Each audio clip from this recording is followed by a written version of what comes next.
last Saturday we went to Mandridge for our sub-state. It was basically a league tournament too, because everybody that was there is in our league except for Sterling. And it was a tough sub-state then because our league is really quite tough. We played Inman first. They were the 5th seed and we were the 4th seed. And I was probably more nervous in that match than most matches because I knew we should beat them. I knew we could beat them. It was just a matter of how my team was going to play on Saturday. We did a lot of things right in the first game, but it just didn't seem to be clicking. And we kind of fell short in that one.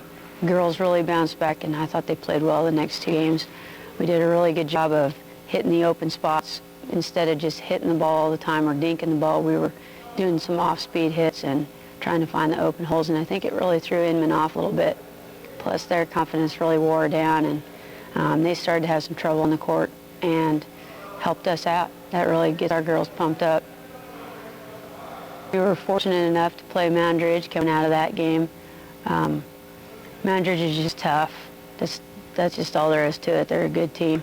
And I watched the film last night, and it wasn't quite as bad as I thought. We played a lot of good defense. We picked up a lot of balls, but that was the problem. We were on defense more than we were on offense, and if you don't ever get started on them, they're not going to let you in the ball game. So it was over quickly, and they were just a good team. Overall, I'm pretty pleased with the season. At the beginning of the year, if you had asked me about what we were going to do, I don't know if I'd have thought we would have even been this successful yet. I was real proud of the seniors. They did a good job of taking this team one step farther.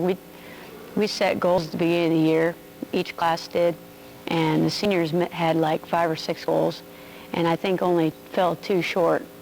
And one of those was going to state, and one of those was beating Mandridge. So they did really well as far as reaching their goals. This team did a lot of things that what I've been told other teams in the past haven't been doing. We got 3rd place in both of our tournaments, which is quite good for Canton-Galva, I guess. And we also got out of the first round of sub-state, which it's been a while since that's happened, and we beat Little River. So we had a lot of things that we did this year that we had. I also feel like the team really learned a lot more about volleyball. It's not just hitting the ball as hard as you can, it's placing the ball and trying to throw teams off by doing different things on the court. There's different kinds of hits, different kinds of plays to run, and I think they enjoyed that, and that'll help us going into next year. We're going to have a small senior class next year. Right now, Leah is our only returning senior that's got a lot of varsity experience, and that's good because this will be her 3rd year of varsity, and I think she can do a wonderful job leading this group. Trista Kirk played this year, and so she'll be coming back as a sophomore. Dana and Amber both got to play a lot this year, and we're going to have a lot of girls with some varsity experience, and that's going to be a big key for us, I think.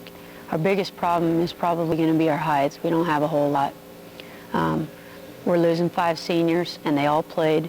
Someone played part way, but they all played, and that's going to hurt us a little bit. We're going to have to find some people who are going to step up and take their spots. Well, if you weren't at the game, good, I guess. You know, we wanted to see how we compared against the big boys, and we got compared against the big boys and came out a loser 58-0. Not a whole lot you can say about the game. We played hard the first half, and they just wore our butts down the second half.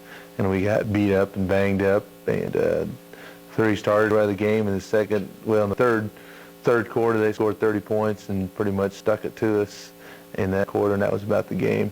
And they were very good defensively. We had trouble running, passing, and you know, when you play the state best, you take a thumping sometimes, and you don't drag your head or complain or moan about anything. You just took a butt kicking. That's not the word I use, but you take a butt kicking, and you go after it the next week, hopefully. This Thursday, it's Thursday instead of Friday, being the last game of the season, we play at Inman, and I'm sure they'll have a little revenge factor. We beat them last year 56-0, and pretty much smacked them around pretty good, and so they'll want to try to get back at us for that. I think at the same time, it's two different teams.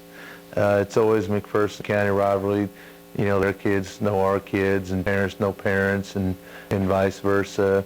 And it'll be a good game to end the year off. Inman's not doing too bad this year. They've passed the ball fairly well, and we'll have to watch out. They're really good receiver and tight end and back out of the backfield, and their quarterback's good, and so we'll have to watch that and not let them get their passing game going. If we can hold their passing game down, we'll be okay.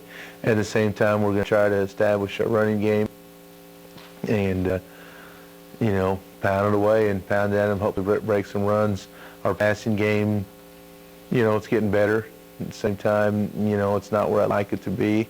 Of course, our running game's not where I'd like it to be. You know, I'm never satisfied with that, but you know, we got some people banged up, so some other people are going to get some shots this week to play and to prove themselves. And it'll be a good game to end up on, especially for the seniors. And then for the people, you know, the underclassmen, it should be a good game to play hard to try to look at next year. Yeah, I think Seth and Jared both got their knees hurt in the game, and it was legal block, you know, and they had some big boys, and they shouldn't need to block like that, but they did. And he's gimping and he's hobbling around, and him and Jared, you know, they look like Daryl and Daryl hobbling around on their crutches. But I don't think they'll be able to play. I know they won't be able to play Thursday. And Jake King's shoulder is banged up, but I think he'll be able to play Thursday. Travis's hamstrings kind of bother him, but he'll suck it up and play Thursday. And Tommy Keyser's back this week after having a knee banged up. So yeah, we got some people banged up, but that's what happens this time of the year. And hopefully they'll all, you know, ones that I talked about will be able to recover from that. Nothing, you know, season or career ending, but it just takes time to heal. But I think we'll be okay and hopefully go down and beat up on the Teutons on Thursday.